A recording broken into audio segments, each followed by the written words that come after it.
Hi, friends. It's Pastor Harley from the Broadway Global Methodist Church. I'm reading to you from Galatians chapter 4, Paul's letter to the church. And in verses, excuse me, 6 and 7, he says, "And because you are sons, God has sent the Spirit of His Son into our hearts, crying, Abba, Father.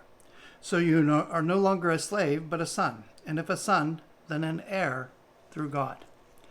Now, Paul's in the middle of what is actually a complex but fairly easy to understand argument. He wants the Galatians to understand that they are not servants of God, as in they must follow God's law and win His approval, but they're loving God. They're also obeying God and living for God and keeping His commands, because God has given us the status as sons. We share in the life of Christ, and so we share in that focus the Father had on the Son. That He wanted to glorify the Son. He wanted the world to know His Son, and He has a measure of that in us. In fact, we will find that we have all of Jesus that we are given grace to have.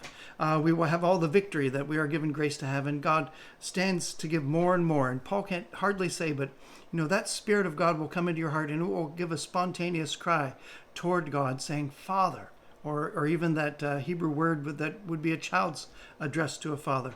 You look for this witness of the Spirit going on in your life, and when it is not vibrant, when it is not alive, it's time to ask God for more. There isn't anything else to do. You can't take a pill for it or have any activity at all except to open your heart to God, because God is calling you not only to live as His child, but one who is heir to His kingdom. We have so much in front of us. We have so much that God is pouring out into our lives. Let us rejoice in that and walk in the Lord today. Amen.